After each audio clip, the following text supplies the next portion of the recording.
నువ్వు ఏది అడుగుతావో నా పేరిట యోహాను 14:14 ప్రకారం నేను ఇస్తాను అని పలికి ఉన్నావు తండ్రి. అవును యేసయ్య, ఈ సమయంలో మిమ్మల్ని అడుగుచున్నాము నా తండ్రి. అడుక్కునేవాడు పొందుకుంటాడు యేసయ్య. అయ్యా, నిన్ను అడుక్కునే వాళ్ళు పొందుకుంటారు తండ్రి తప్పక. ఎందుకంటే వాక్యం సెలవిస్తుంది, అడగండి నేను మీకు అనుగ్రహిస్తాను, తట్టండి మీకు తెరుస్తాను, వెతకండి నేను మీకు దొరుకుతాను అన్నావు తండ్రి. అయ్యా, ఈరోజు మేము దేన్ని వెతకాలి? అయ్యా, ఈరోజు మేము దేన్ని తట్టాలి? అయ్యా, ఈరోజు మేము దేని వైపు మేము చూస్తున్నామంటే అయ్యా పరిశుద్ధమైన నీ వాక్యము. అయ్యా, ఇదిగో తండ్రి, మాలో ఎంతోమంది మేము అనుకుంటూ ఉన్నాం అప్పుల బాధలు ఉన్నాయి కదా. ఈవెన్ ప్రణీత కూడా అనుకుంటూ ఉంది, అప్పుల బాధలు ఉన్నాయి కదా, వేరే బాధలు ఉన్నాయి కదా, బిడ్డలు ఏమనుకుంటారేమో వాక్యం చెప్తే అనుకుంటూ ఉంటున్నారు తండ్రి. అవును చేస్తే ప్రణీతతో పాటు ఎంతమంది వాక్యాన్ని విత్తుతున్నారో బిడ్డలు అనుకుంటున్నారు. కానీ వాక్యము జీవాహారము. అప్పైనా, బాధలైనా, కష్టాలైనా, కన్నీళ్ళైనా, నీవుగా ఏదన్నా కృంగిపోతావేమో, బాధపడతావేమో, దాన్ని ఎవరు కూడా లేపలేరు. లేదంటే నువ్వు వేరే వాళ్ళని లేపలేవు, నువ్వు నేను సమస్యలు అన్నప్పుడు. కానీ వాక్యము వేరే వాళ్ళని లేపుతుంది. ఇది ఆహారం అంటే. ప్రతిదీ వాక్యము వేరే వాళ్ళని కడుతుంది. ఇది నిజమైన ఆహారం అంటే. వాక్యము ప్రతి కుటుంబాన్ని కదిలిస్తుంది. ఇది నిజమైన సమృద్ధి అంటే. ధనము లేపలేదు, దరిద్రము నుండి ఎవరూ లేపలేరు, దేవుడి వాక్యం లేపుతుంది. అందుకే దేవుడి యొక్క వాక్యం సెలవిస్తుంది. అక్కడ కీర్తనలో ఉంటుంది, అక్కడ అంటున్నాడు, ఇదిగో దారిద్ర్యులను నేను లేపుతాను. అమ్మ మరి తల్లి స్తుతి కీర్తనలో ఉంది, దీనులను దేవుడు లేవనెత్తుతాడు, అధిపతులను ఆశ్రమం నుండి కూలదోస్తాడు. ఆమేన్, హల్లెలూయా.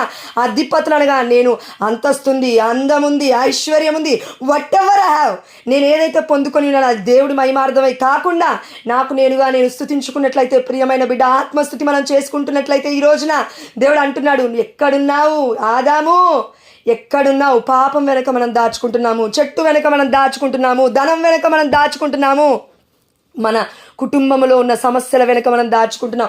దేవుడు అంటున్నాడు, బయటికి రా, come out from the tree, behind the tree, బయటికి రా, దాక్కోకు, పాపంలో దాక్కోకు, భార్య కొంగు చాటున దాక్కోకు, భర్త చొక్కా చాటున నువ్వు దాక్కోకు.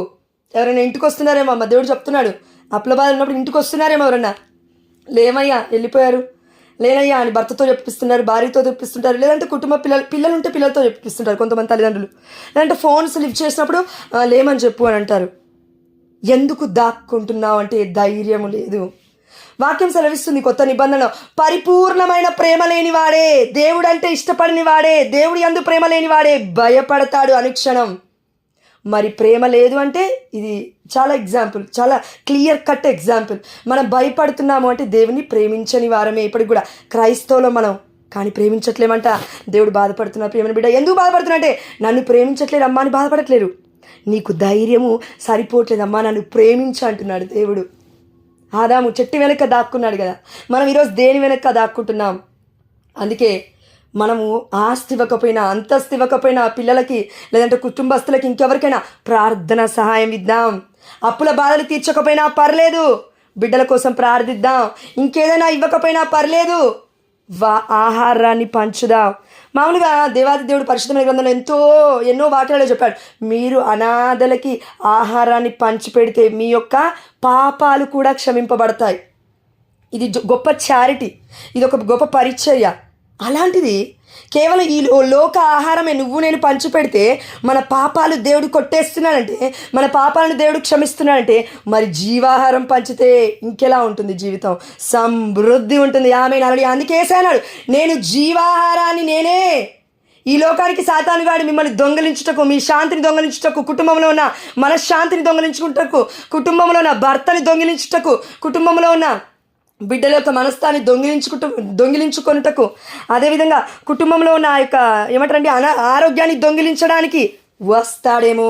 కానీ నన్ను పొందుకున్నావా, దాన్ని దొంగిలించలేడు వాడు. నీలో నాలో యేసయ్య హృదయంలో ఉంటే దాన్ని దొంగిలించలేడు వాడు, వాడి వల్ల అవ్వదది.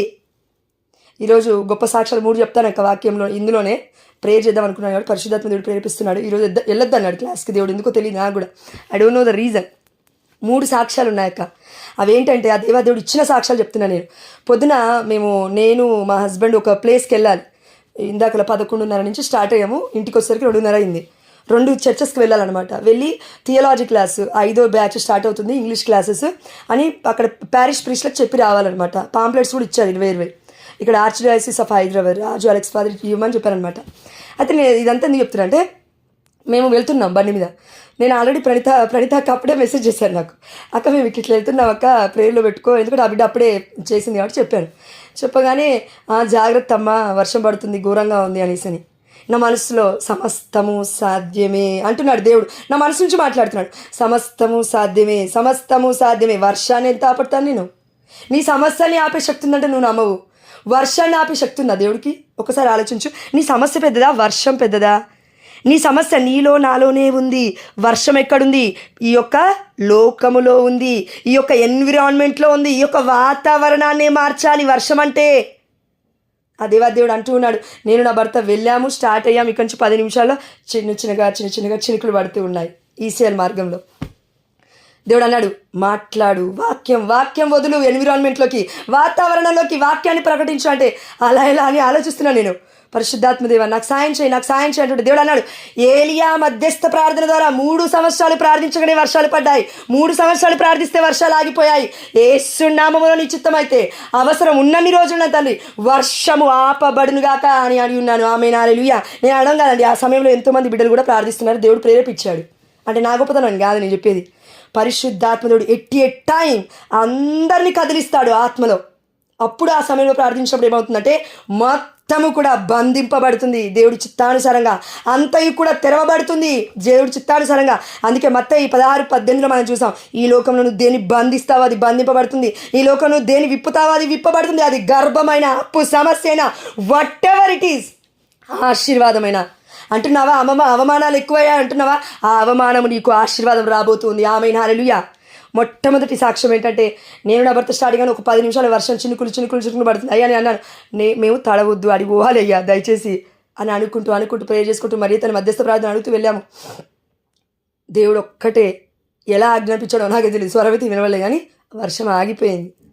మేము వెళ్ళిన ప్లేసే కాదు, చాలా ప్లేసెస్లో వర్షం ఆగిపోయిందని 2 కూడా నేను అనుకున్నాను. All glory to God. అదేగా మనం ప్రేయర్ చేయాలి, ఇంకా చేయాలి. వరదలు వస్తున్నాయి కదా, చాలామంది బిడ్డలు అటు ఇటుగా అయిపోతున్నారు, ఆహారం దొరకట్లేదు. రెండవది, నాకు 2-3 రోజుల ముందు నేను పరిశుద్ధాత్మ ప్రేరణ ద్వారా ప్రార్థన చేశాను. అప్పుడు మీరు ఏమనుకున్నారంటే, ఈమె ఏంటి బాధలు గ్రూప్లో చెప్పుకుంటుందని ఇద్దరు అనుకున్నారు. అయితే ఈరోజు దేవుడు ఏం చెప్తున్నాడంటే, నేను ఆ సమయంలో ఎందుకు చెప్పాను, ఈరోజు సాక్ష్యం కోసం కాబోలు. నాకు తెలియదు కదా, పరిశుద్ధాత్మ దేవుడు తెలుసు. ఒక బ్రదర్ ఒక మెసేజ్ పెట్టాడనమాట, ఇది సో అండ్ సో అని పెడితే నేను క్లియర్గా చెప్పలేను. ఎందుకు అని అంటే, తప్పు లేనప్పుడు ఇంకా నేను ఎందుకు తప్పుని ప్రకటించుకుంటాను అంటే, నా దగ్గర తప్పు ఉండొచ్చండి, కానీ పరిశుద్ధాత్మ దేవుడు తెలుసు కదా ఎవరేం ఏం చేస్తున్నాము. అయితే ఆ సమయంలో ఆ బిడ్డని నేను ఎంతో నమ్మాను. దేవుడు వాక్య పరిచారకుడు. మెసేజ్ పెట్టిన తర్వాత నేను అసలు ఇన్వాల్వ్ కూడా అవ్వలేదు. నన్ను ఎందుకు అన్నాడో నాకు తెలియదు. ఎక్స్క్యూజ్ మీ అన్నట్టుగా పెట్టాడు ఇంగ్లీష్లో. నాకు కొంచెం టైం ఇవ్వండి, మీతో ఇట్లా మాట్లాడాలని పెట్టితే మనసు చాలా నొచ్చుకుంది. నేను మాట్లాడక చాలా రోజులైంది. బిడ్డ servant of God, is a పరిచారకుడు, నీ బిడ్డ. ఆయన ఏంటయ్యా నా మనసు ఇంత బాధపడుతుంది, అన్ఫర్గివ్నెస్ హార్ట్, క్షమాపణని మనస్తత్వం ఏంటయ్యా ఇది, ఇంత ఘోరమైన పాపస్థితిలో ఉన్నానేంటి నన్ను అని మరియా వియాని గారి దగ్గరికి వెళ్ళినప్పుడు, ఆ స్టాచ్యూ దగ్గరికి వెళ్ళినప్పుడు నేను ప్రార్థించుకున్నాను. అయ్యా నాకు శక్తి సరిపోవట్లేదు, నువ్వు ప్రార్థించు నాకు వస్తుంది, సరేనా నేను మళ్ళీ వస్తాను అనేసి చెప్పుకొని వెళ్తూ ఉన్నాము నేను నా హస్బెండ్. ఆ రోజు కూడా ఆ బ్రదర్ కోసం ప్రార్థించు అని దేవుడు అన్నాడు. నాతో ఎవరైతే మాట్లాడారు, అవునా ఓకే ప్రార్థిస్తానని అడరేషన్ చాపల్లో నేను ప్రార్థించాను. ఈవెన్ మా ఆయనకు కూడా చెప్పాను, అయ్యా ప్రార్థించు బ్రదర్ కోసం అంటే. ఎందుకు అన్నాడు, దాని తర్వాత చెప్తాను నువ్వైతే ప్రార్థించాను. దేవుడు అన్నాడు, రిట్రీట్కి వెళ్తాడు ఆ బిడ్డ, ప్రార్థించు అన్నాడు. రిట్రీట్ అవసరం ఉంది ఆ బిడ్డకి, ప్రార్థించు. శక్తి సరిపోవట్లేదు, ప్రార్థించు. ప్రేమ లేనివాడు దేవుని ఎరగనివాడు, ఆ బిడ్డకి అది తెలుసు, అయినప్పటికీ పాటించలేకపోతున్నాడు, ప్రార్థించు అన్నాడు. ప్రార్థించిన 2 రోజులకు ఆ బిడ్డ ఏమని మెసేజ్ పెట్టాలి తెలుసా? మీరు అనుకోకండి, చిన్న అబ్బాయి కాదు ఆయన, is has a very experience. చాలామంది ఇండ్లకి వెళ్తూ ఉంటాడు, పరిచర్య చేస్తూ ఉంటాడు, చాలా చర్చెస్కి తిరిగాడు, కథోలిక శ్రీ సభలో పుట్టిన బిడ్డే, వాళ్ళ అమ్మను కూడా చూసుకుంటాడు చాలా బాగా. అయితే ప్రేయర్ చేసి అయిపోయింది. 2వ రోజు, I'm going for retreat, please pray for me. All glory to God. నేను రిట్రీట్కి వెళ్తున్నాను, నా కోసం ప్రేయర్ చేయి సిస్టర్ అని పెట్టాడు. All glory to God. నేను ఎందుకు చెప్పానంటే, ఇది 2 రోజుల్లోనే జరిగింది కదండి, ఎంత టైం పట్టింది? అందుకే రోమీయులకు రాసిన లేఖ 12వ అధ్యాయం 21వ వచనము, కీడు వలన జయింపబడక మేలు చేత కీడును జయింపుము. మేలేంటి? ప్రతి సమయమందు ప్రార్థించు, ప్రతి వ్యక్తి కొరకు ప్రార్థించు. మేలు ఇంతకన్నా గొప్పగా పరిశుద్ధాత్మ దేవుడు ఇంకా మనకి ఏది కూడా చూపించాడండి. ప్రార్థనే మేలైనది, ప్రార్థనే సమస్తాన్ని సాధ్యపరిచినది, ప్రార్థనే నీ కుటుంబాన్ని నా కుటుంబాన్ని కట్టునది, ప్రార్థనకి సమస్తము సాధ్యమే. యేసయ్య ఎప్పుడూ కూడా అద్భుతాలు చేసినప్పుడు ఇదిగో కొండ మీదకి వెళ్తూ ఉన్నాడు. కొండ ప్రాంతానికి ఎందుకు వెళ్ళాడు?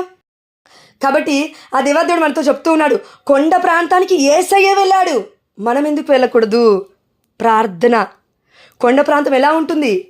ఇరుకులు, ఇబ్బందులు, అటు ఇటు అల్లకొల్లాలంగా జిగ్జాగ్గా ఉంటుంది. కొండలెక్కాలి, దిగాలి, చెట్లుంటాయి, పక్కకు అనుకోవాలి, మళ్ళీ వెళ్ళాలి, ముండ్లుంటాయి, జాగ్రత్త. నడుస్తున్నావా? పాదాలు చూసుకో. This is the reality. కొండ ఎక్కేటప్పుడు కూడా శ్రమలుంటాయి, ప్రార్థనలోకి రావాలంటే కూడా శ్రమలుంటాయి, వాక్యం చదవాలంటే కూడా ఒకసారి చదవలేవు. దాన్ని జయించు మొదటిగా. ఇది కేవలం ఎలా అవుతుంది? అడిగి అడిగి అడిగి పొందుకుంటా. అందుకే మొన్న ఇంత ముందుకు అక్క 2-3 రోజుల ముందు నిర్మలక్క వాక్యం చెప్పినప్పుడు ఏమని చెప్పారు? వ్యక్తిగత ప్రార్థన. నువ్వు ఈ ప్రార్థనలోకి రావాలంటే సాతాను గాడికి చాలా మటుకు ఇష్టం ఉండదు. ఎందుకు తెలుసా? You will receive the power of the Holy Spirit, anointing of the Holy Spirit. పరిశుద్ధాత్మని పొందుకోకుండా ఈ గ్రూప్ నుంచి నువ్వు బయటికి వెళ్ళవు. దేవుడు వాగ్దానం ఇస్తున్నాడు. ఆమేన్, హల్లెలూయా. అస్సలే వెళ్ళవు. ఒకవేళ నువ్వు వెళ్తున్నావంటే నీ అవిధేయత. వెళ్తున్నావు ఇన్ ద సెన్స్ అంటే బయటికి వెళ్ళడం కాదండి, నువ్వు పొందుకోలేకపోతున్నావంటే అది నీ అవిధేయత, అవిశ్వాసము. ఎంత గొంతు తెంచుకొని బిడ్డలు ప్రార్థన చేస్తున్నప్పుడు కూడా నువ్వు లోబడలేకపోతున్నావంటే అది నీ యొక్క ఆలోచన. దానికి దేవుడు ఏం చేస్తాడు? దేవుడు నీకు కావాల్సిన అరటిపండును తీసుకొచ్చి ముందు పెట్టాడు, కోతికి పెట్టినట్టుగా. కోతి కంటే మనం శ్రేష్ఠులం కదా. ఇప్పుడు నువ్వేమంటావు అంటే అరటిపండు ఒలిచి మరీ నోట్లో పెట్టి అంటున్నావు, లేదంటే కొద్దిసేపు అయితే నువ్వు నమిలేసి నాకు ఇయ్యా అంటావు. ఇది మన జీవితం, క్రైస్తవ జీవితం. ముఖ్యంగా క్యాథలిక్స్ ఈ జీవితంలో జీవిస్తున్నారు. బయట వేరే వాళ్ళు, వేరే వర్గాలు ఇలా ఉండవు. ఒక్కసారి నువ్వు వాక్యం చెప్పావా అయిపోయింది, వెళ్ళి మెడిటేట్ చేస్తూనే ఉంటారు. ఎలా చేయగలుగుతున్నారు? చూడండి, ఒక్కటి చెప్తాను అక్కడ, నేను తప్పుగా అనుకోకండి. నేను ఎవరిని ఎక్కడ హైలైట్ చేయాలో పరిశుద్ధాత్మ దేవుడు చెప్తారు, ఎవరిని ఎక్కడ ఇట్లా మాట్లాడాలో పరిశుద్ధాత్మ దేవుడు చెప్తాడు. అది మీకు అర్థమవుతుంది విన్న వాళ్ళకి, మొదటి నుంచి విన్న వాళ్ళకి, మధ్య మధ్యలో విన్న వాళ్ళకి కాదు. థియోలాజీ నేర్చుకున్నావా? కథోలిక శ్రీ సభలో ఉన్నావా? అన్నీ వచ్చు. దివ్యబలి పూజకి వెళ్తున్నావు, అన్నీ వచ్చు. కానీ వాక్యం చదవడం ఏంటో తెలీదు, వాక్యం అంటే ఏంటో తెలీదు, క్రీస్తు ఎందుకు చచ్చిపోయాడో తెలియదు. అసలు ఒక్క వాక్యం కూడా ఫాదర్ ఆ రోజు నువ్వేం చెప్పావో కూడా నువ్వు వచ్చి ఇంటికి చెప్పలేవు. ఏమవుతుంది అసలు? సాతాను దొంగిలిస్తున్నాడు అంటున్నావా? ఎక్కడున్నాడు సాతాను? మరి దేవుడు కూడా నీలోకి నాలోకి రావాలి కదా. సాతాను ఉన్నప్పుడు మరి వస్తాడు కదా దేవుడు. ఆల్రెడీ అన్నాడు కదా, తట్టు నేను తెరుస్తా అన్నాడు కదా, వెతుకు నేను దొరుకుతా అన్నాడు కదా, ప్రేమించు నేను తిరిగి ప్రేమిస్తా అన్నాడు కదా, అన్నీ చేస్తా అన్నాడు కదా. మరి ఎందుకు మనము ఇటువైపే ఫోకస్ చేస్తున్నాం? ఇటువైపు ఎందుకు ఫోకస్ చేయట్లేదు? వాళ్ళకి పిల్లలు లేరా? ప్రొటెస్టెంట్ సహోదరి మనకు ఉన్నారు కదా. నీకు నాకు ఒక్కరన్నా ఇద్దరు ఉన్నారు, వాళ్ళకి ముగ్గురు నలుగురు ఉన్నారు. నేను చాలామందిని చూశాను. వాళ్ళని తీసుకొని వెళ్తారు స్టేజ్ల మీదకి, తప్పేం లేదు పాపం, అంత మట్టుకు ఓకే. దాని తర్వాత నెక్స్ట్ లెవెల్ వాళ్ళు చేయాల్సింది కథోలిక శ్రీ సభలోకి రావడం. అది దేవుడు చేస్తాడు. ఆమేన్, హల్లెలూయా. తప్పక చేస్తాడు. ఆమేన్, హల్లెలూయా. చేస్తాడు దేవుడు, సంపూర్ణంగా ఆ బిడ్డను దీవిస్తాడు. కానీ మనం ఎలా ఉన్నాం ఈ రోజుల్లో అంటే విన్న వాక్యాన్ని విన్నట్టుగా ఇక్కడే మర్చిపోతాం. ఇక్కడే మర్చిపోతాం. అందుకే అభిషేకం లేదు. అభిషేకాన్ని నువ్వు రెన్యూ చేసుకోవాలి, నువ్వు పునరుద్ధరించుకోవాలి, నువ్వు నూతనీకరించుకోవాలి. ఎలా? వాక్యము గడగడ గడగడ చదవడం ద్వారా. నీళ్ళు తాగుతావు కదా, గట్ట రన్నింగ్ చేసిన తర్వాత, జిమ్లోకి వెళ్తున్న తర్వాత తాగుతావా లేదా? నీళ్ళు తాగితే చచ్చిపోతావు అని చెప్తున్నారు డాక్టర్లు. కాబట్టి 70% ఉండాలంట. పొద్దున నువ్వు గుర్తుపెట్టుకొని మరీ తాగుతావు. మరి వాక్యమేది? వాక్యమేది? నీ బిడ్డలు బాగుండాలంటే వాక్యమేది, నీ కుటుంబం కట్టబడాలంటే వాక్యమేది, సమస్తము బాగుండాలంటే వాక్యమేది. దేవుడు అంటున్నాడు, కీడు వలన జయింపక మేలు చేత కీడును జయింపుము. ఆమె హల్లెలూయా. దేవుడు ఎక్స్పీరియన్స్ చేయించాడక్క. ఇది నాకు క్షమాపణ నీ మనసుతో 2 రోజుల నుంచి నేను సఫర్ అయ్యాను. ఒక్క బిడ్డ ఇలా మాట్లాడితే ఇంత ఘోరంగా ఉంది ఏంటయ్యా, హతసాక్షులుగా ఎలా మారారు నాకు అర్థం కావట్లేదు అనుకున్నాను నేను. ఇది 2వ సాక్ష్యం. ఆ బిడ్డ అక్క నా కోసం ప్రార్థన చేయని పెట్టాడు. Sister is going retreat. Amen, hallelujah. All glory to God. 3వది, ప్రతి కీడును మేలుగా దేవుడు మారుస్తాడు. ఇది జరిగిందా? అవును, ఎస్ జరిగిపోయింది.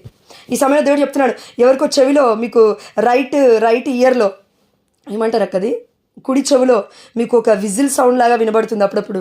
విజిల్ అంటే ఒక్కొక్క సౌండ్స్ వినబడుతున్నాయి. దేవుడు చెప్తున్నాడు, అమ్మ అడుగు దేవుని. థ్యాంక్ యూ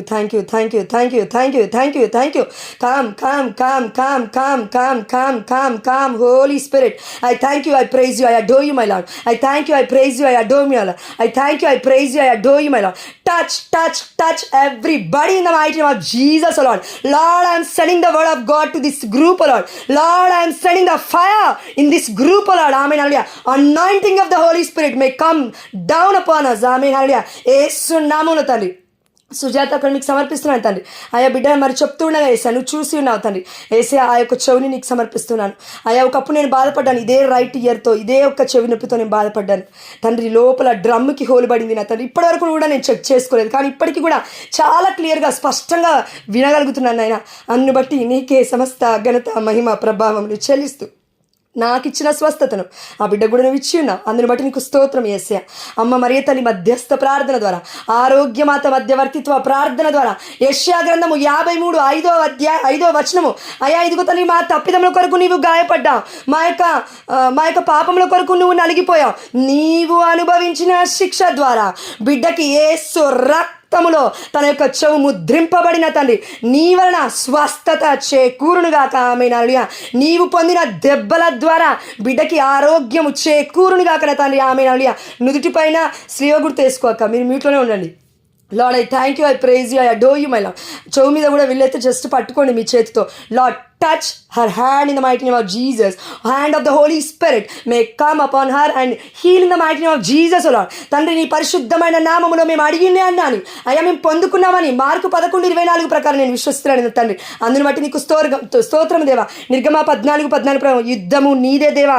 అయ్యా ఆధ్యాత్మిక శక్తులతో నువ్వు చేయాలి తండ్రి యుద్ధము, మా వల్ల కాదని నీకు తెలిసిన తండ్రి. ఆ బిడ్డను నీకు సరెండర్ చేస్తున్నాను తండ్రి కంప్లీట్గా. ఆ బిడ్డని అదేదో బిడ్డ తండ్రి మరి భర్త వల్ల బాధపడుతుందేమో యేసయ్యా, ఆ బిడ్డను కూడా నీకు తన భర్తను నీకు సమర్పిస్తున్నాను, తన యొక్క కుమారుని నీకు సమర్పిస్తున్నాను, మరి బిడ్డ చుట్టుపక్కల ఉన్న ఇండ్లన్నీ కూడా నీకు సమర్పిస్తున్నాను. అయా ఈరోజు మరి ప్రార్థన వినపాలని నా బెర్నదెత్తక్కడ నా తండ్రి. అయా అదేవిధంగా నా తండ్రి బిడ్డని నిష్కలాక్కన తండ్రి. అయ్యా అదేవిధంగా మేరీ శ్వేతను తండ్రి. అయ్యా ఇంకెంతమంది బిడ్డలు ఉన్నారు. అయ్యా జూలియట్ అక్కన తండ్రి. అయ్యా ఇంకో అక్క ఉంది తండ్రి, ఆ జూలియట్ అక్కని. అయ్యా జ్యోతి అక్కని ఫ్రమ్ బెంగళూరు. ఈ బిడ్డలందరితో పడిన తండ్రి మా గ్రూప్లో ఉన్న ప్రతి బిడ్డను కూడా పేరు పేరున నీకు సమర్పిస్తున్నాను యేసయ్యా. తండ్రి నీవు అభిషేకం ఇయ్యనిదే ఏ ఒక్క వ్యక్తి కూడా నా తండ్రి నీ వాక్యం మాట్లాడలేడు. అయ్యా నీ అభిషేకము లేనిదే అయ్యా మేము ఆనందించలేము నా తండ్రి. అయ్యా నీ అభిషేకము లేనిదే అయ్యా మేము ఏది కూడా పొందుకోలేము దేవా. దయచేసిన తండ్రి పరిశుద్ధాత్మ అగ్ని రూపములో దేవా ప్రతి నాలుకను యేసు నామములో ఇదిగో తండ్రి మొట్టమని మరి అడుగుచున్నాను తండ్రి. Amen. Hearts on fire, feet on the move. Hearts on fire, feet on the move. అవును తండ్రి, మా యొక్క హృదయాలు చలించట్లే ఉన్న తండ్రి. కొంతమంది రాతి గుండెలుగా ఉన్నాయి యేసయ్యా. హెజ్కేలు గ్రంథం 36:26 వచనం ప్రకారం Lord I'm lifting up this verse Lord. తండ్రి యొక్క వాగ్దానాన్ని ఎత్తిపట్టి ప్రార్థిస్తున్నాను తండ్రి. అమ్మ మరి తన మధ్యస్థ ప్రార్థన నా కోసం చేస్తున్నాను తండ్రి ఈ సమయంలో. అయ్యా ఇదిగో తండ్రి సకల పునీతుల మధ్యస్థ ప్రార్థనలు ఈ సమయంలో ఇక్కడ ఉండగా తండ్రి. అయ్యా ఇదిగో మాకు విరోధి ఎవడు తండ్రి. అయ్యా ఇదిగో తండ్రి వాక్యము సెలవిస్తుంది, మా మీదికి విరుద్ధముగా ఉపయోగించిన ఏ ఆయుధమైన యేసు నామములో వర్ధిల్లకుండా ఉండునుగాక. ఆమేన్. కొంతమంది అనుకుంటున్నావు చాతబడి శక్తులు ఉన్నాయమ్మా, అంధకారపు శక్తులు ఉన్నాయమ్మా, కళలు వస్తున్నాయమ్మా, నిద్ర పట్టట్లేదమ్మా. నువ్వు మాట్లాడడం బంద్ చేయ మాటలు. దేవుడు చెప్తున్నాడు మాట్లాడడం బంద్ చేయి. అంధకారం గురించి మాట్లాడడం బంద్ చేయి, పాపం గురించి మాట్లాడడం బంద్ చేయి, పరిశుద్ధత గురించి మాట్లాడడం స్టార్ట్ చేయి, మొదలుపెట్టు. వాక్యం మాట్లాడడం గురించి మొదలుపెట్టు. నువ్వు ఏది చదువుతున్నావు బైబిల్ ఓపెన్ చేసి పెద్దగా చదువు, ఇంట్లో వెళ్ళిపోతాడు వాడు. ఆమె నాడు ఇన్నమైన Jesus crushing the Satan you are Lord. ఆమె నాడు you are the king O Lord, you are the lords of lords O Lord. తండ్రి నీవు మాత్రమే ఈ యొక్క అద్భుతమైన కార్యము చేయువాడవు నా తండ్రి. అయ్యా నీకే సమస్త ఘనత మహిమ ప్రభావములు చెల్లిస్తూ మా ఆత్మలు చల్లారిపోతున్నాయి తండ్రి. 1 తెస్సలోనిక 5:6-10 మేము చూస్తున్నాం. ఆత్మని ఆర్పకుడి బాధపడుతున్నాడు దేవుడు. నీకు ప్రార్థన చేయాలి, వాక్యం చేయాలని ప్రేరణ ఎందుకు వస్తుంది తెలుసా అమ్మా? దేవుడి సన్నిధికి రామ్మా అని ప్రేరణ ఎందుకు వస్తుంది తెలుసా? ఆత్మను దేవుడు ముట్టించి పంపించడానికి. ఆమేన్. ఒక చిన్న ఎగ్జాంపుల్ చెప్తాను. ఇప్పుడు జరిగిన సంఘటన అది 2 నిమిషాల ముందే. క్యాండిల్ని తీసుకొచ్చి ముట్టిస్తున్నాను నేను. ఎగ్జాక్ట్గా దేవుడు ఎందుకు చేస్తాడు ఎందుకే కావచ్చు. క్యాండిల్ పెద్దగా ఉంది, మన మోచే ఎంత ఉంది. క్యాండిల్ తీసుకొచ్చి ముట్టించాను. ఒక చర్చికి వెళ్ళాం కదా, అక్కడ తీసుకొచ్చుకున్నాను నేను. దొంగతనం చేశాను. అమ్మ పాదాల దగ్గర ఉంటే తెచ్చుకున్నాను అనమాట క్యాండిల్. అక్కడ అడిగాను, యాక్చువల్ ఒక హక్కు ఉంది, అడిగి తీసుకొచ్చాను అనమాట. పెట్టి ఇక్కడికి వచ్చి పెట్టగానే క్యాండిల్ చాలా పెద్దగా ఉంది, 2 రోజులు వస్తుంది అనుకొని ముట్టించాను. ఏం జరుగుతుందంటే ఆ లోపల అది ఉంటుంది కదా మనకి థ్రెడ్ దారము, ముట్టియగానే 2 నిమిషాలకు ఒకసారి ఆరిపోతుంది అది. అబ్బా ఏంటి దేవా ఇది ఆరిపోతుందని మళ్ళీ లైట్ వేసాను. అమ్మ మరి ఏతల ముందు కూర్చొని దివ్యమందసమ్మ రా రా అని అడుగుతూ ఉంటాం కదా, 15 నిమిషాల ముందు ప్రార్థన చేసుకుంటాం గ్రూప్లోకి రాకముందు. ఆ సమయంలో క్యాండిల్ ముట్టించడం అలా అవుతుంది. దీని ద్వారా దేవుడు ఏదో నేర్పించాలనుకుంటున్నాడని అర్థమైపోయింది. దాని తర్వాత క్యాండిల్ మళ్ళీ ముట్టించాను, వెలిగింది, మళ్ళీ ఆరిపోయింది, మళ్ళీ ముట్టించాను, మళ్ళీ ఆరిపోయింది, ఇప్పుడు చివరిగా వెలుగుతుంది. ఆమేన్, హల్లెలూయా. అదేవిధంగా నా జీవితంలో క్యాండిల్ పెద్దగా ఉంది. మనం అనుకుంటాం అందంగా ఉన్నాం, బలంగా ఉన్నాం, బలిష్టంగా ఉన్నాం, ఏదైనా చేయగలుగుతాం. This is the fault in humanity. ఇదే బాధ. అందంగా ఉన్నాడని అల్లుడిని ఎత్తుక్కుంటున్నావా? అందంగా ఉంటుందని కోడలు ఎత్తుక్కుంటున్నావా? ఆత్మలో చూడు అందాన్ని. దేవుడు చెప్తున్నాడు. ఆ యొక్క ఒత్తి ఎలా వెలిగిందంటే దాని చుట్టూరా ఉన్న వ్యాక్స్ క్లియర్ చేసి ఒక స్పూన్తోనో లేదంటే చిన్న ఏదైనా నీడిల్తోనో క్లియర్ చేసి మొత్తం శుభ్రపరిచి ఆ యొక్క దారాన్ని సెట్ చేసినాక పైకి వచ్చిన తర్వాత ముట్టిస్తే పర్ఫెక్ట్గా ఇప్పుడు వెలుగుతూ ఉంది. ఇప్పుడు నేను అలా చేయకుండా గాల్లో ఇప్పుడు మామూలు అంటాం కదా, దేవా దేవా దేవా ఇదిగో క్యాండిల్ మండాలి, క్యాండిల్ ముట్టించు అంటే దేవుడు ఏమంటాడు? పిచ్చిదారివా, నీ కళ్ళ ముందు ఉంది చెయ్యి, ఫస్ట్ నీ కళ్ళ ముందు ఉంది చెయ్యమ్మా ఫస్ట్, దాని తర్వాత నా గురించి మాట్లాడు. మనం చేసేది చేస్తే మనము చేయలేనిది దేవుడు చేస్తాడు. ఆమేన్, హల్లెలూయా. ఒక బోధకురాల నుంచి నేను విన్నాను. God bless her. Amen, hallelujah. మనం చేయలేనిది దేవుడు చేస్తాడు. దేవుడు ఎప్పుడు అనలేదు నిన్ను నన్ను. పరిశుద్ధాత్మ దేవుడిని నీకు నాకు దేవుడు ఎందుకు ఇచ్చాడు తెలుసా? ఈ లోకంలో బ్రతుకుతున్న వ్యక్తుల వలె నిన్ను నన్ను చేయమని దేవుడు పంపించాడు బలవంతంగా. ఏమంటాడంటే, నీకు శక్తి సరిపోదు బిడ్డ, అయితే నా కృప నీకు చాలును, నీ బలహీన సమయమందు నా శక్తి పరిపూర్ణమగుచున్నది. ఆమేన్, హల్లెలూయా. అందుకే దేవుడు అన్నాడు, పరిశుద్ధాత్మ లేకుండా బయటికి వెళ్ళకు. వెయిట్, ప్రే, సరెండర్. ఆగి ప్రార్థన చేసి మొత్తం సమర్పించి అప్పుడు బయలుదేరు. పరిచర్యకైనా, కుటుంబంలోకి, దేనికైనా, ఏ అప్పు బాధలకైనా, కోర్టు సమస్యలైనా, వాట్ ఎవర్ ఇట్ ఈస్, నువ్వెక్కడికి వెళ్తున్నా సరే జాగ్రత్త. దేవుడు చెప్తున్నాడు, సరెండర్ అండ్ గో అనకు. నాతో ఉన్నాలే దేవుడు, వద్దొద్దు, ఆపు. అంతా ఏమంటారండి, భక్తి ఓకే, ఓవర్ యాక్షన్ వద్దు. మనం అంటాం కదండి, action okay, action speaks more than words, right? Action okay, క్రియలు ఓకే, కానీ ఆ క్రియలు క్రీస్తుని మొత్తం కృంగదీసేలాగా ఉండొద్దు, క్రీస్తుని మొత్తం పక్కకు పెట్టేలాగా ఉండొద్దు. నాతో వస్తాడు దేవుడు. నేను ఒక మాట అడగగానే నీల్ డౌన్ అండ్ ప్రే, మోకరించి ప్రార్థించు. మోకాల మీద శక్తి లేదా అయితే చేతులెత్తి ప్రార్థించు, 2 నిమిషాలు ఆగి ప్రార్థించు. అంటున్నావా ట్రాఫిక్ అవుతుంది అండి, ఆఫీస్కి వెళ్తే ఇప్పుడు భర్తలుండే అని అంటున్నారేమో, ఇదిగో ఎంతసేపు పెడతావు భోజనం, ఎంతసేపు అవుతుంది ఈ ప్రార్థన, ఎంతసేపు అవుతుంది నీ పనులు అంటున్నాడేమో. నువ్వు పరిశుద్ధాత్మ ప్రేరణ అడుగు, నీ ద్వారా దేవుడు నడిపిస్తాడు. ఎప్పుడు వెళ్ళాలో ఎప్పుడు వెళ్ళకూడదో దేవాదేవుడు నియమిస్తాడు. ఎందుకంటే మొన్నటి రోజున ట్యూస్డే రోజున నా భర్త ఆఫీస్కి వెళ్తున్నాడు.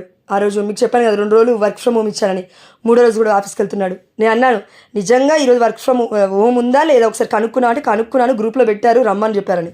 నా మనసు ఎక్కడో చెప్తుంది ఆయన వెళ్ళడని. సరే లెట్ ఇట్ బి అనుకొని ఆ రోజు మన పునీత అంతోని వారి యొక్క పుట్టినరోజు, అమ్మ మరియ తల్లి అజంప్షన్ పండుగ కాబట్టి దేవుడు గొప్ప సమయాన్ని ఇచ్చాడు అనేసి నేను నా భర్త కలిసి అడరేషన్ షాపులకి వెళ్ళినప్పుడు ఏం జరిగిందంటే, అడరేషన్ షాపులో ఒక్క 10 నిమిషాలే కూర్చున్నాడు నా భర్త. కూర్చున్నాడు, 10 నిమిషాలు కూర్చున్నాడు. దాని తర్వాత నేను వెనక కూర్చున్నాను, మొత్తం వెనక, ఆయన ముందు కూర్చున్నాడు, ప్రేయర్ చేసుకుంటున్నాడు. నేను కేవలం దేవుని ఏమడిగాను తెలుసా? ఈరోజు నన్ను నా భర్తని నీ దగ్గర తీసుకొచ్చి కూర్చోబెట్టుకున్నావు అయ్యా, ఇది చాలు నాకు, ఇంకేమొద్దు నాకు, ఇంకేమొద్దయ్యా, ఇది చాలు, థ్యాంక్ యూ అని ఆయన వెళ్ళేంత వరకు థ్యాంక్ యూ తప్ప నేనేం చెప్పలేదు. ఆయన వెళ్ళిపోయిన అర్ధగంట తర్వాత ఫోన్ చేశారు మా టీం లీడు, ఇంటికి వెళ్ళిపోయి వర్క్ చేసుకోమని చెప్పారు అని. ఆమేన్, హల్లెలూయా. నేనేం చెప్తున్నాను అంటే, దేవుడికి తెలుసు అక్కడికి వెళ్ళకూడదు అని, ఆ మార్గం బాగాలేదని, నీళ్ళు ఉన్నాయని, వరద ఉంది అని, మునిగిపోతామని. అందుకే అన్నాం కదా, ఇప్పుడు పరిశుద్ధమైన వాక్యంలో కూడా యెషయా గ్రంథంలో ఉంది కదా, ఇస్తాను అక్క పని తక్కువ 2 నిమిషాలకు సమయం, నీకు ఎక్కువ టైం ఇస్తాను. ఎందుకంటే పరిశుద్ధాత్మ దేవుడు ఆపేశాడు. తెలీదు ఏ బిడ్డని బలపరుస్తున్నాడు నాకేటా తెలుస్తుంది, తెలియదు నాకు అంత ఆధ్యాత్మిక కను లేవు. కాబట్టి ఆ దేవాదేవుడు అంటూ ఉన్నాడు, నా ముందు వెళ్ళు యేసు రాజా స్తోత్రము, నన్ను నడిపించు యేసు రాజా స్తోత్రము, నా ముందు వెళ్ళు యేసు రాజా స్తోత్రము, నన్ను నడిపించు యేసు రాజా స్తోత్రము. పాట పాడడం చాలా ఈజీ, కానీ పరిచర్యని, ప్రవర్తనని, మనం చేస్తున్న ప్రతి క్రియని క్రీస్తులో అంటగొట్టబడి దేవుడితో పాటు నడవడం చాలా కష్టమైన పని. ఈవెన్ దేవుడు మన ముందు నడుస్తాడు, వెనక నడుస్తాడు, ఇరువైపులా నడుస్తాడు. అందుకే దేవుడు అంటూ ఉన్నాడు కదా, అగ్ని గుండా వెళ్తున్నా నీటిలో నీవు మునగకుండా నేను కాపాడుతాను, అగ్నిలో నువ్వు కాలిపోకుండా కాపాడుతాను అని. నీటిలో నడుచుచున్నా నాతోనే ఉంటావు, అగ్నిలో నడుచుచున్నా నాతో నీవు నడుస్తావు. అప్పుడేమవుతుంది? మునిగిపోలేను, నే కాలిపోలేను, మునిగిపోలేను, నే కాలిపోలేను. బిడ్డా, నువ్వు నేను పాటలు పాడుకున్నంత ఈజీ కాదు క్రైస్తవ జీవితం అంటే. ఈరోజు విజయ్ ఫాదర్ గారు పెట్టిన వాక్యం నేను పెట్టాను. ఎంతమంది మీరు చూశారు? నేను ఊరికే పెట్టండి, అందులో చాలా డెప్త్ వర్డ్స్ ఉన్నాయి. Yes, glory to God, God bless you. దేవాదేవుడు చెప్తున్నాడు. ఆ ఫాదర్ మాట్లాడుతుంటే నాకైతే అనిపించింది ఈరోజు, అమ్మ మ్యూట్లో పెట్టండి అమ్మ, ఈరోజు ఆ దేవాదేవుడు నాతో మాట్లాడాడు, స్వయంగా మాట్లాడాడు. ఏంటయ్యా ఈ శ్రమలు, ఏంటయ్యా ఈ బాధలు, ఏంటయ్యా నేను ఎవరికి చెప్పుకోవట్లేనండి, అప్పట్లాగా ఎవరికి చెప్పట్లేదు నా బాధలు. దేవుడు అన్నాడు, చెప్పుకో చెప్పుకో చెప్పుకో, నువ్వు చెప్పుకున్న రోజు నేను సైలెంట్గా ఉన్నాడు, చెప్పుకో అన్నాడు. అప్పుడు ఆపేశాను నేను. రిట్రీట్ నుంచి వచ్చిన తర్వాత అర్థమైంది ఆ విషయం, ఎవరికి చెప్పాలో ఎవరు చెప్పకూడదో, ఏం చెప్పాలో ఏం చెప్పకూడదో. అప్పుడు దేవుడు చెప్తూ ఉన్నాడు, ఇదిగో ఈ వాక్యం నీకోసమే, తెరువు అన్నాడు. తీసి చూశాను. రెగ్యులర్గా చూడనండి నేను వాక్యము. అయితే ఫాదర్ ఎంత బాగా చెప్పారంటే, కష్టాలు ఉంటాయి క్రైస్తవుడికి, కానీ నిలువెచ్చని జీవితం జీవించేవాడు ఎప్పుడు కూడా కొట్టుమిట్టాడుతూనే ఉంటాడంట. వాక్యం సెలవిస్తుంది కదా, యాకోబు రాసిన లేఖ 1వ అధ్యాయం 5వ వచనం దగ్గర అనుకుంటాను, లేదంటే ఏ ఒక్క పుస్తకంలో ఉందో నాకు తెలియదు. అక్కడ ఉంది వాక్యము, ఎవడైతే విశ్వాసం కాదు అటు అవిశ్వాసం కాదు మధ్యలో ఉంటాడో, సముద్రములోని కెరటం వలె అటు ఇటు, గాలి ఇటు వస్తే ఇటు కొడతాడు, ఇటు వస్తే ఇటు కొట్టుకోబోతుంటాడు. వాడికి అర్థం కాదు ఎటు పోవాలో. కానీ ధైర్యము చేయాలి పేతురు వలె. అడుగు పెట్టడానికి పడవలోనే కాదు బయటికి పెట్టడానికి సహాయాన్ని అడగాలి. అందుకే పేతురు అన్నాడు, అయ్యా నీ వలె నడవడానికి నాకు సాయం చేస్తావా? అడిగాడా లేదా? పేతురు గుడ్డివాడు కాదు, పేతురు అడిగాడు. ఆధ్యాత్మిక అంధత్వం లేదు పేతురుకి, ఎందుకంటే ఎవ్వరూ అడగలేదు పడవలో, ఆయన ఒక్కడే అడిగాడు. నువ్వు నేను కూడా అంతే. నీ కుటుంబంలో ఎవరు అడగట్లేరేమో, దేవుణ్ణి ప్రార్థన చేస్తలేమో, నువ్వు అనకు వాళ్ళు ఎవరు ప్రార్థన చేయట్లేదు కాబట్టి నేను ప్రార్థన చేయని చూసినా, లేదా దేవా నేను చెయ్యనయ్యా, నాకు టైం లేదయ్యా. అమ్మ, వాళ్ళకు ఉండేది వాళ్ళకుంది, నీ ఆత్మకి నీవే సమాధానం. విజయ్ ఫాదర్ ఈరోజు చెప్పారు. నేను ఎందుకు చెప్తున్నా అంటే ఈ మాటలన్నీ, మనలో చాలామంది బిడ్డలు లిఫ్టప్ చేశాడు దేవుడు. ఇట్స్ డన్, ప్రాఫెసీ జరిగిపోయింది ఆల్రెడీ. ఎన్నో నెలల నుంచి, ఎన్నో సంవత్సరాల నుంచి జరుగుతూనే ఉంది. కానీ అవిధేయత, లేదంటే భయము, దేవుడి యందు పరిపూర్ణమైన ప్రేమ లేనివాడు భయపడతాడు. ఈవెన్ నేను కూడా భయపడతానక్క, నేను కూడా భయపడతాను. వాక్యానికి పిలిచినప్పుడు ఒక 100 మంది ఉన్నప్పుడు, మా చర్చ్లో 200 మంది 300 మంది వచ్చినప్పుడు, ఫాదర్ మాట్లాడమన్నప్పుడు ఎట్లుంటుంది పరిస్థితి? వామ్మో అంటుంది.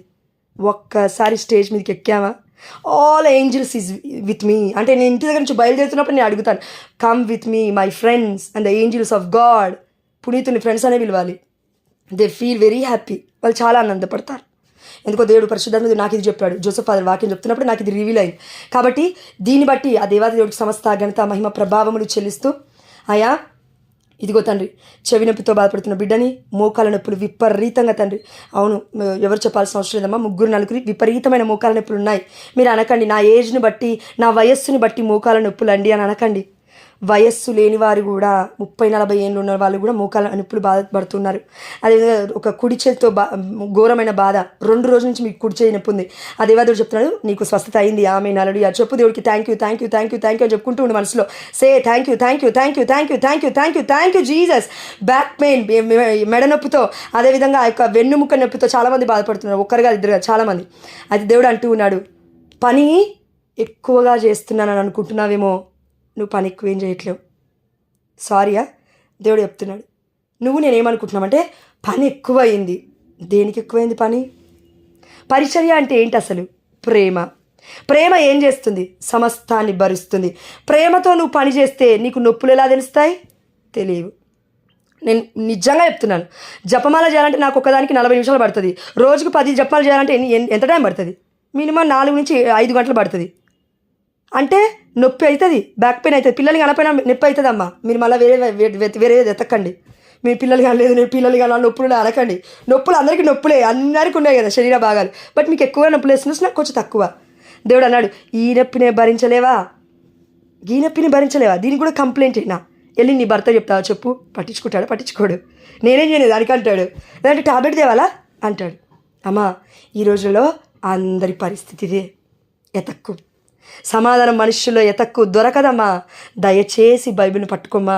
పట్టుకున్నావు కానీ ఎందుకు భయపడుతున్నావు? ఎందుకు బెంబెలెత్తిపోతున్నావు? ఎందుకు మన పరిశుద్ధమైన గ్రంథం 2 నిమిషాలు తెరుస్తావు, మీ నిరీక్షణలో ఆనందింపుడు, కష్టంలో ఓర్పు వహింపుడు, సర్వదా ప్రార్థింపుడు, రోమియోలు 12:12 చదివావు, మూసేసావు, వెళ్ళిపోతున్నావు. దాన్ని ధ్యానించాలి కదా. సరే వాక్యం ఒక్కటి చదివావా, ధ్యానించదాన్ని. మీ నిరీక్షణలో ఆనందింపుడు. ఎవరు రాశారు ఇది? పునీత పౌలు గారు రోమిలోకి రాశారు. పునీత పౌలు గారా, మీ మధ్యస్థ ప్రార్థన నేను అడుగుతున్నాను. 1 మరియ తల్లి, ఆ దేవుణ్ణే కన్న తల్లి, నీ మధ్యస్థ ప్రార్థన నేను అడుగుతున్నాను. లేదు డైరెక్ట్గా నీకు గొప్ప విశ్వాసం ఉందా? If you can do the miracles in the name of Jesus, you can ask Jesus directly. అడిగమ్మా, తప్పులేదు, అడుగు. ప్రొటెస్టెంట్ సహోదరి మళ్ళీ ఇదే చేస్తున్నారు కదా. వాళ్ళు అద్భుతాలు చేసినప్పుడు మనం చేయలేమా? చేస్తాం. ఎందుకు చేయలేం? దేవుడు బిడ్డలు మనం అందరం కూడా. అందుకే ఆ దేవదేవుడు మనకు చెప్తున్నాడు, వాక్యం నువ్వు ఏదైతే చదువుతున్నావో దాన్ని పట్టుకోవట్లేదు. క్యాథలిక్స్ పుట్టు ఓత్రాలు తీయడం బంద్ చేసి బయటోళ్ళు ఇంటోళ్ళు ఇంకెవరో బాగుపడుతున్నారని వాళ్ళ మీద అసూయ లేదండి. నాకు నిజంగా చెప్తున్నాను, అసూయ ఎంత మాత్రం లేదు. కానీ సంపూర్ణమైన సంఘంలోకి బిడ్డలు రావాలని నా బాధ. దేవుడు అదే చెప్పాడు. కాబట్టి నిన్నటి రోజు మీరు వాక్యం వింటే యూకే లైవ్లో ఫాదర్ మొత్తమే చెప్పాడు.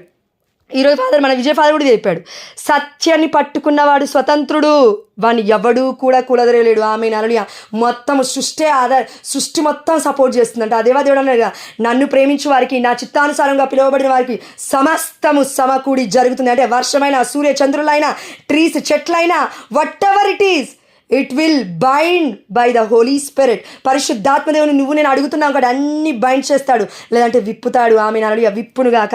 అయా బిడ్డని ప్రణీతాన్ని ముట్టి, అయా బిడ్డని తండ్రి అంతరంగంలో ఉన్న ప్రతి దాన్ని కూడా నీకు సమర్పిస్తున్నాను, ఆలోచన నీకు సమర్పిస్తున్నాను. యేసు రక్తంలో బిడ్డను ముద్రిస్తున్నాను నా తండ్రి. ఆమె షీఈస్ బిలీవింగ్ లార్డ్. ఆ బిడ్డ నమ్ముతూ ఉండగా నా తండ్రి, మరియ తల్లి దివ్య మందసమై కదిలి ఆ బిడ్డ పక్కనే కూర్చొని ప్రార్థిస్తూ ఉండగా, సకల దేవదూతల మధ్యస్థ ప్రార్థనలు బిడ్డ విశ్వసిస్తూ ఉండగా నా తండ్రి, ఆ బిడ్డకి సహాయపడమని, తోడ్పడమని, పరిశుద్ధమైన నీ అగ్ని ఆ బిడ్డ యొక్క హృదయంలో తన నాలుకను ఉండి అభిషేకిస్తూ మాట్లాడిపింపజేస్తున్నాయినా అనేకులకు దీవెనకరంగా ఆ బిడ్డను మార్చబోతున్నందుకు నీకే సమస్త ఘనత మహిమ ప్రభావం చెల్లిస్తూ బిడ్డ శాశ్వతమైన దాని జీవాహారాన్ని పంచుతుంది నా తండ్రి. ఈ జీవాహారము మాలో ఫలించేలాగున, మేము వృక్షము వలె మారేలాగున ఆ బిడ్డను ముట్టి తాకి అనేకులకు దీవెనకరంగా నా తండ్రి నువ్వు మారుస్తున్నావని, మార్చున్నావని నేను విశ్వసిస్తూ అమ్మ మరియ తల్లి మధ్యస్థ ప్రార్థన ద్వారా, సకల పునీతుల మధ్యస్థ ప్రార్థన ద్వారా, Saint Michael be there until the word of God finish, be there until the word of God finish. ఆ బిడ్డ చెంతనే ఉండి ఆ బిడ్డ కోసం ప్రార్థించమని యేసు నామములో మేము అడిగినవన్నీ పొందుకున్నామని విశ్వసిస్తున్నాము మా ప్రియ పరలోకపు తండ్రి. ఆమేన్. హల్లెలూయా.